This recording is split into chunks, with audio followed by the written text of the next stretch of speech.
Baltimore, and I'm going to sneak some baseball conversation in here because I know once we start getting into this meat grinder of the Ravens playing Thursday nights in Cincinnati and whatnot, we probably won't have a lot of space for baseball. This guy has always had space for baseball. He is a baseball historian, editor. He's also a podcast host for all things baseball authors and books.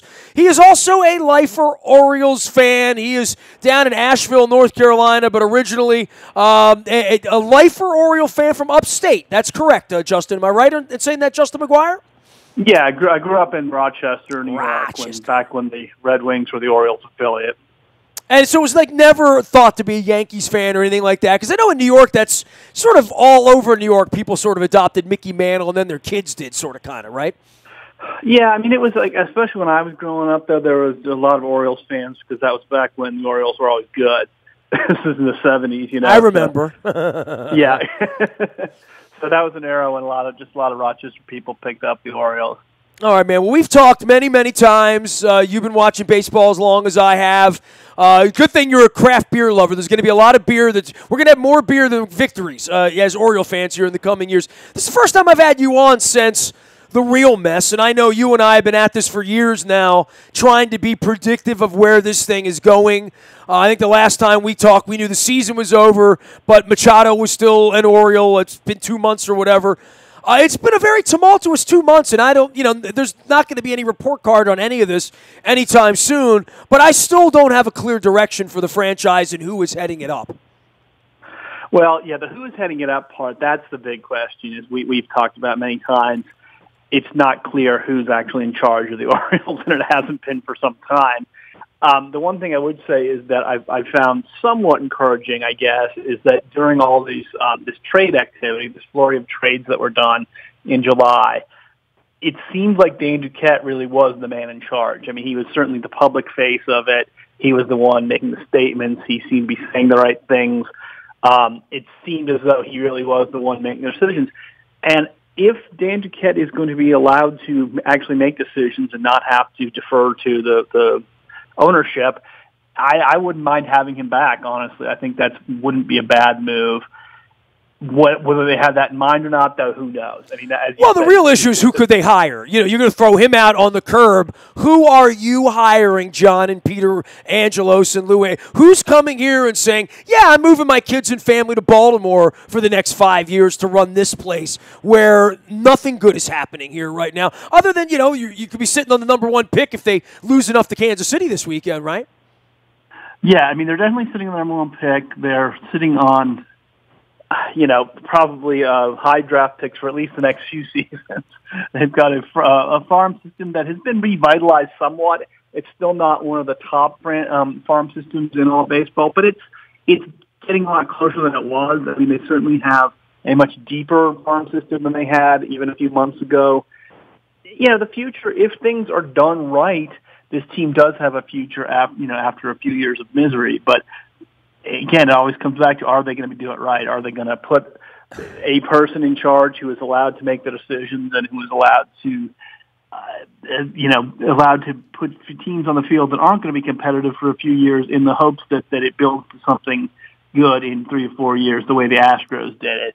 And I think if they take that, if they get a plan and they stick to it, this could be a team worth coming to as a front office guy. But there's so many questions, as you said, like you never know exactly what kind of authority you're going to have. So it's really going to be a question of whether they can sell somebody on that or not. I hadn't really thought of this before, but, we're in for a few years of misery, we know that, and you're like, well, a few years of misery in the hopes that something's to come. The only thing I know we're in for is a few years of misery. All the hopes to come thing, it's nice to sell the Astros story or even the Royals story before that, and now they're back down in the ditch as well, and it's nice to talk about the Oakland Athletics, but it's not nice to talk about the Padres that have been there forever, or the Marlins that have been there forever, or the Mariners who've never gotten out of there, or the White Sox who are there now and maybe won't get back, and it's been a dozen years now since they've won.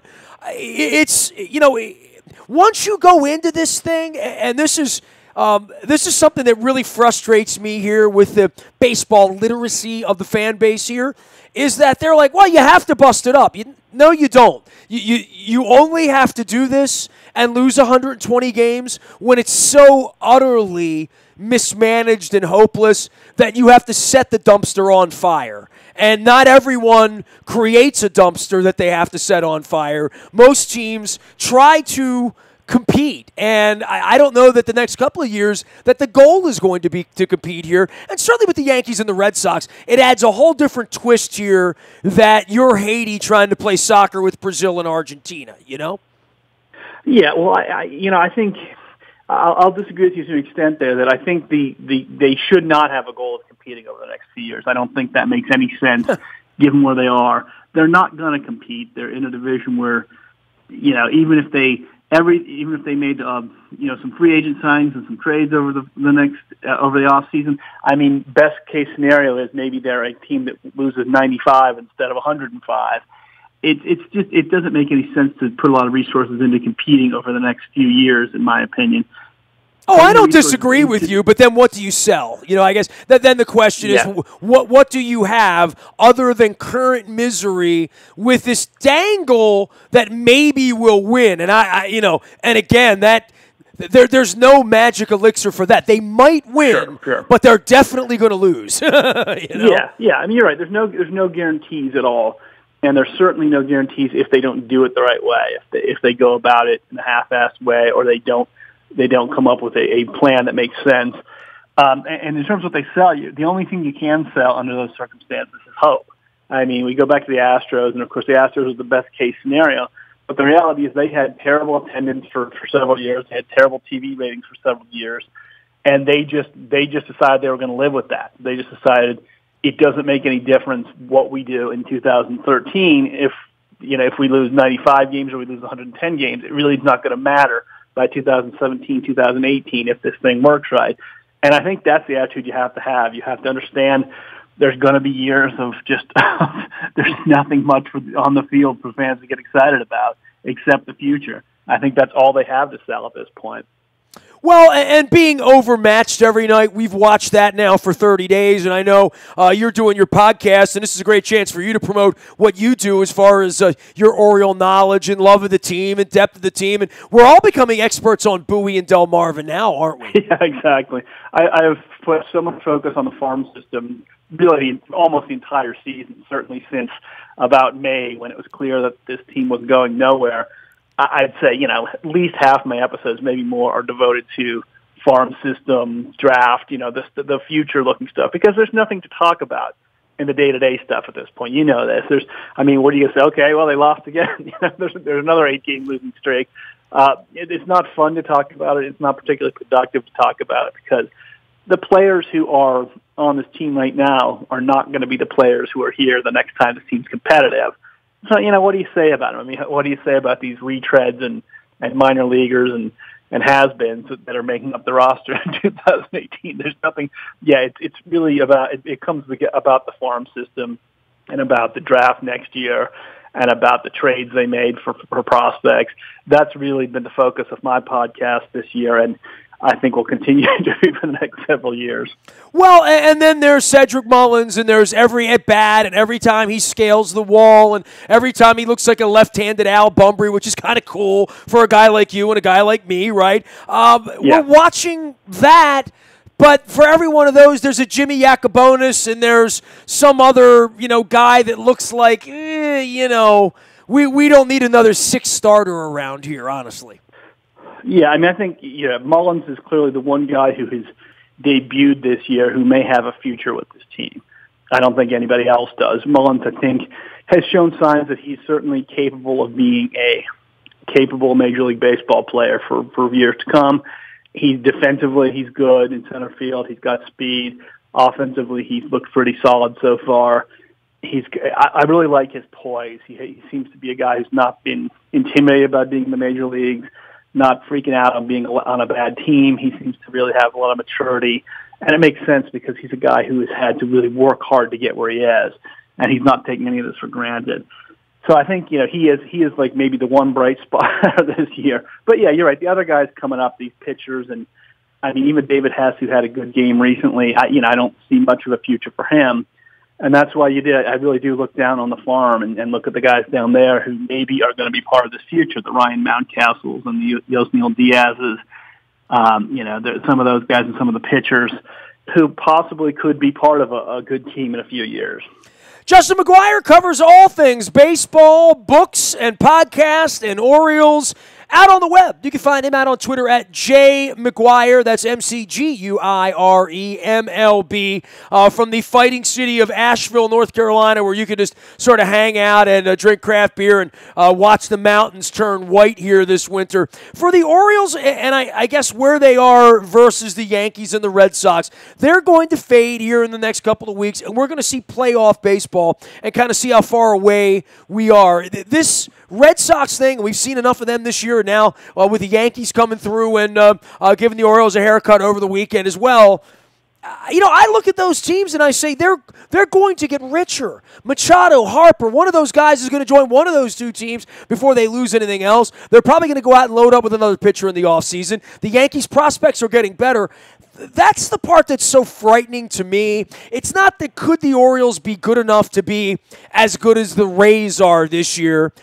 Okay, or as good as the Mariners are this year. Okay. The thing you're competing with now is two juggernaut organizations that apparently have their chakras aligned, have their finances in order, have their house in order, and they even have cheap managers now, as we're learning, that the managers don't make any money anymore. And they're going to go out into the market and buy what they want when they want. And this is a whole different problem than how do the Orioles find another Cedric Mullins or let alone another Manny Machado, Yeah, it is an issue. There's no doubt that they're competing with the, maybe two of the three spendingest teams in baseball, if you throw the Dodgers in there as well. And these are teams that are going to be dedicated to spending a lot of money because they have the market and they have the fan base where they can do that. So, yeah, they're not going to compete financially with those teams, which is why building the farm system is so important. I mean, the Astros, if you look at I hate to keep going back to the Astros, but they are the prime example right now. They're a team that is built primarily through the farm system and then through some smart trades when they had the opportunity to do it. They're not competing on the financial level of the Yankees or Red Sox, but they're competing with them on the field. And that's really what the Orioles have to hope for. My viewpoint is, build up the farm system, get yourself where you have a lot of good young players, good young talent, and then you can supplement it with trades like the Verlander trade and things like that when you have the opportunity. And the opportunities may not be there every year. They may have to strike when they can in that division. It's tough. As long as they're in a division with those two teams, yeah, it's tough. They're at a disadvantage just as the Rays and the Blue Jays are. Were you all in on Scope and Gausman? Were you shocked? I mean, I try to go back to that period of time. I was at the All-Star game in front of Machado, firing questions at him about, whether the Orioles had ever tried to re-sign him. Obviously, he knew at the time he was already going to the Dodgers. We've now learned that in the aftermath of the All-Star game and all of that. Right. And I'm shocked Adam Jones is still around, right? And I'm shocked that Scope is gone and Gausman is gone. You and I would have had long Vegas odds back in June if I would have said, hey, Jay, we're going to get together Labor Day week, and, we would have known they'd be 50 games under 500 by then. But we would have said Jones will be gone somewhere good, and they're not going to give Scope away or give Gausman away as a throw-in to get rid of some dead money on O'Day. But they did all of the above. Again, time will judge this way further down the line. But just on a visceral sense of being an Oriole fan and watching the Sun and you go up and down the last 25 years, I stand a little astonished at the end of all of this at how this thing has played out this summer. It's been a little unorthodox, a little different. Yeah, it has been. But I'll say this. I think trading Scope to me was kind of a no-brainer. He's a free agent after next year. There was virtually no chance he was going to come back to a team that's terrible, right? I mean, his best friend, Manny Machado's gone. The Orioles again aren't going to be competing for a while. They're not. He's not going to come back. So why not trade him now when you got a year and a half on his contract and maybe get a little value out of him? That's the kind of thing they haven't done in the past. They've waited too long on so many of these guys until they only have a few months left, like Machado, like Britton. and don't pull the trigger. So I was encouraged that they pulled the trigger on Scope.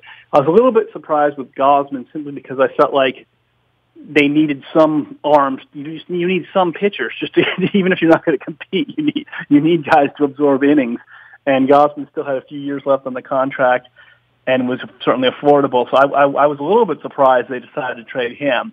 But again, I don't necessarily mind the idea of just saying we're going all in. We're not half-assing this thing. We're going in and we're trading any assets we have that are worth something and trying to get some prospects back for them, and we're going to roll the dice. And if some of these prospects end up being good players, it's worth it. For you, with the rest of Major League Baseball this year, we haven't talked pace of play. We haven't talked about how the game is being played.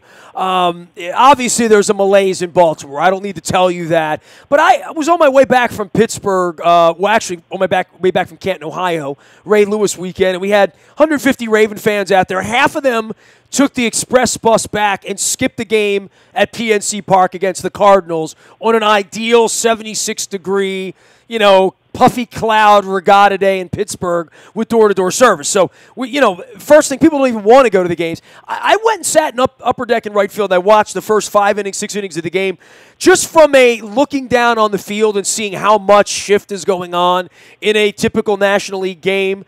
It's really amazing the strikeout, the analytics that are involved in all of this and the way that the game is designed to take it away from you. Boy, the game's a lot less fun to sit and watch. And it's not because my team stinks.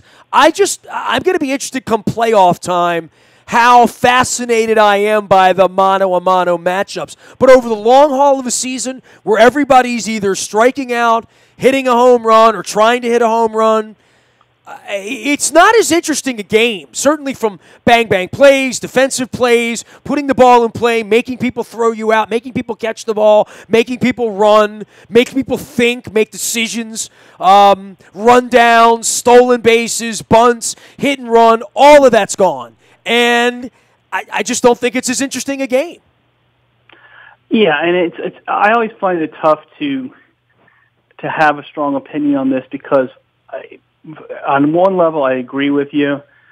On another level, though, I say to myself, is that because I'm of the age where, I grew up with a certain style of baseball and I'm now an older man and I'm thinking, it's never as good as it was when I was a kid, which is, what people have always said since baseball began. There's always older guys telling you. Oh, I remember when the DH was going to create a civil war in this country. I remember that, right? Exactly. So I'm always very cognizant of that. It's like how much of this is real and how much of this is just my perception.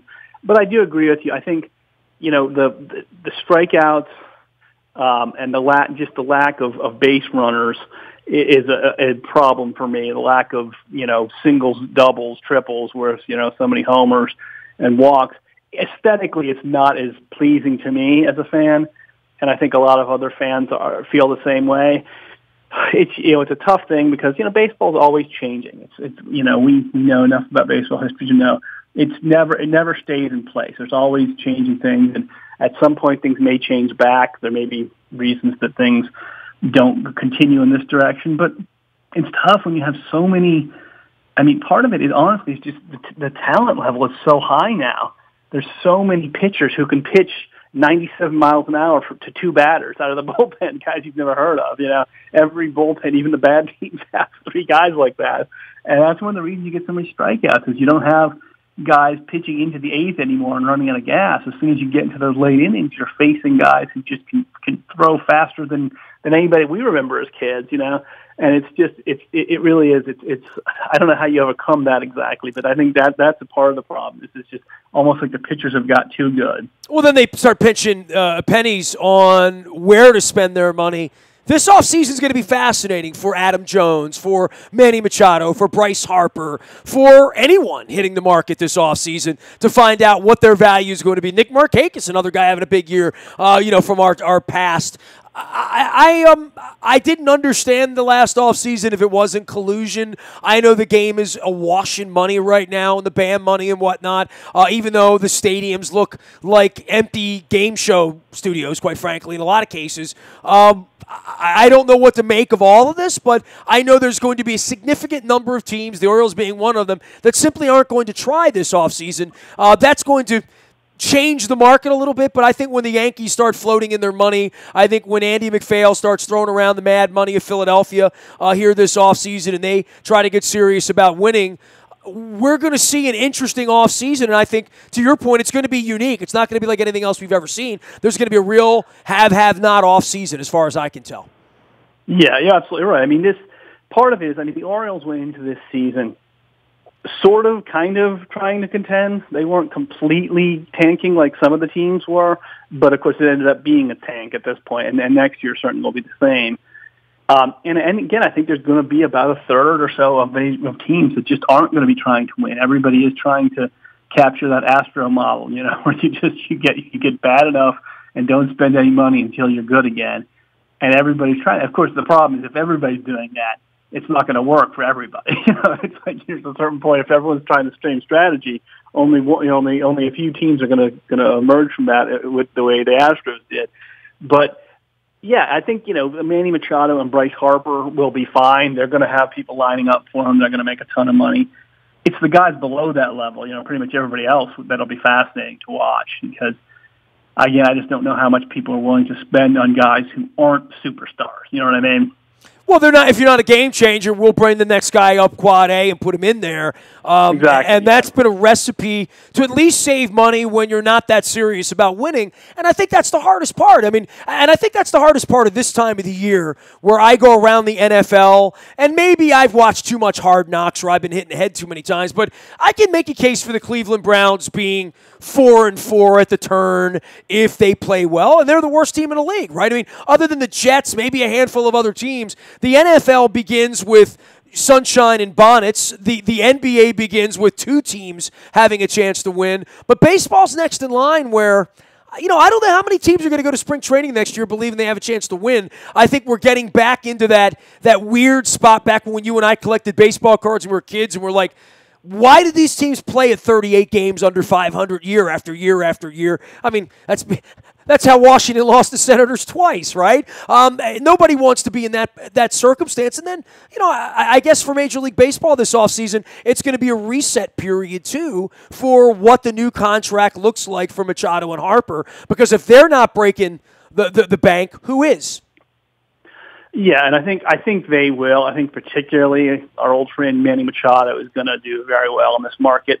Harper is going to be interesting because he hasn't had the year that people expected him to have, and except for the MVP year, in some ways he's never quite been as great as his reputation, I think, and I say that recognizing he has been a very good player. Don't get me wrong, but he's really only had the 1 year when he was transcendent. And, I think he's still going to get a lot of money, but to me, Machado seems like a safer bet at this point. So I think the two of them, yeah, you're right. They're going to determine what the going rate is for superstars and young superstars, because that's the thing both of them have going for them is they both came up so young that they're becoming free agents, at the age, 26th season or something. And there's a lot of value in guys this young. As opposed to, an Adam Jones who's 33 or a typical free agent who might be 30 or 31. Justin McGuire does all things baseball. He does Baseball Book Pod as well out on Twitter, as well as his J. McGuire MLB. Tell everybody about some books this summer. I'll give you a chance to talk a little bit about that because I know that's very near and dear to your heart, people who write baseball books. Yeah, well, I did one a couple weeks ago that was really interesting for Orioles fans. It's called Something Magic. And it's a guy, Charles Kupfer, wrote this book about the Orioles of 1979 to 1983. And so it's just a book about that era and about the Orioles in that era. And, as you know, that was a very productive era for the Orioles. They won 2 pennants, won the World Series, won 100 games one time when they didn't make the playoffs. And, it was the end of Earl Weaver's era. It was the beginning of Cal Ripken. It was Eddie Murray was in his prime. So I interviewed him a few weeks ago, and we had, of course, a great conversation. Because I bet you did.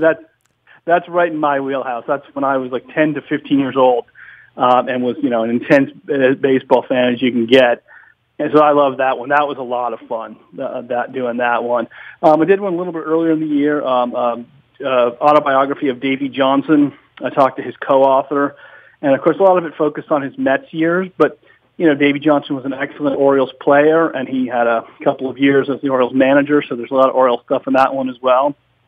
It's just been – there's a lot – and I also talked to Ben Reiter, who just wrote the book Astro Ball about the Astros, who we've been talking about so much. Yeah, I had him on right after the prediction came true last year. Yeah, exactly. Yeah, Ben is the one who did the cover story in 2014, predicting that Astros would win the World Series in 2017.